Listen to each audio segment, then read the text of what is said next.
खूब कहा है कि जिंदगी को शांति से जीने के दो पहलू होते हैं। पहला कि भूल जाओ उन्हें जिन्हें आप माफ नहीं कर सकते, और माफ कर दो उन्हें जिन्हें आप भूल नहीं सकते। Hey guys, मैं हूं Pradeep Kumar. My dear students, आज मैं कोई आपका कोई स्टडी पॉइंट लेकर नहीं आया हूँ, ना कोई टॉपिक लेकर आया हूँ। आज मैं बताना चाहता हूँ आपको पॉजिटिव कैसे रहना चाहिए, हम पॉजिटिव जीवन कैसे जिए, हम नकारात्मक को हटाकर पॉजिटिव थॉट्स कैसे अपनाएं। आज मैं आपके लिए एक छोटी सी कहानी बताना चाहता हूँ। एक व्यक्ति था जो ऑफिस में काम करता था। ऑफिस में काम करने के साथ साथ वह कुछ अन्य कार्य भी किया करता था। अब जब वह ऑफिस में काम करता था तो ऑफिस का जो काम था उससे बहुत डिप्रेस में आ गया था। वो डिप्रेशन में आ गया था, यानी वर्क प्लेस में आ गया था। अब जब वो अपने घर जाता था तो घर अपने जो गुस्सा था अपने बीवी बच्चों को उतारता था। किसी की कॉल भी आती फ्रेंड की, वो काट देता, रिश्तेदार की कॉल आती वो भी काट देता था। बहुत ही परेशान रहता था। वो बैठा था अपने कमरे में एक दिन और उसका बच्चा उसके पास आया और कहने लगा, पापा पापा मेरा होमवर्क करा दो।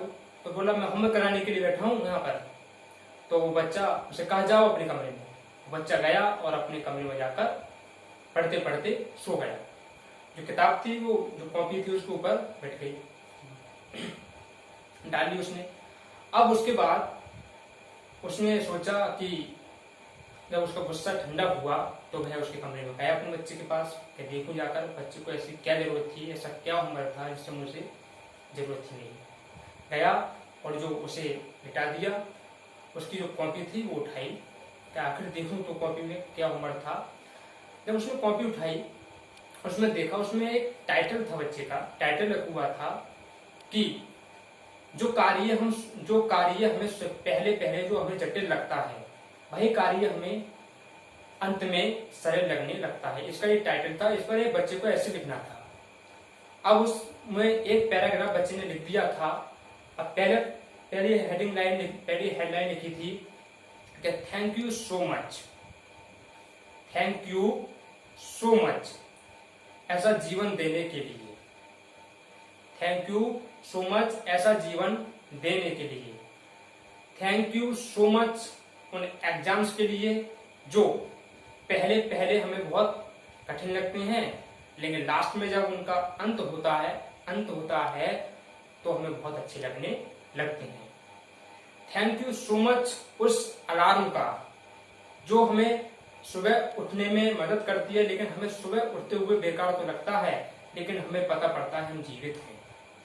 Thank you so much my God, मेरे भगवान के लिए जिन्होंने मुझे ऐसे पिता दिए जो जब चिल्लाते हैं तो बुरे तो लगते हैं, लेकिन जब मुझे किसी भी चीज की जरूरत पड़ती है तो मेरे काम मेरे पिता ही आते हैं। इन बातों को देखकर उसके पिता थे, उसकी आंखें आंसुओं से भर आईं और वो भी मन ही मन उनकी आत्मा जाग गई। वह भी बड़बड़ाने लगे और कहने लगे, thank you so much God ऐसा जीवन देने के लिए, thank you so much God ऐसा परिवार देने के लिए, क्योंकि किसी के पास तो परिवार ही नहीं है। थैंक यू सो मच मुझे कार्य देने के लिए, ऑफिस देने के लिए, क्योंकि किसी के पास तो ऑफिस ही नहीं है। Thank you so much my God ऐसा मुझे परिवार देने के लिए।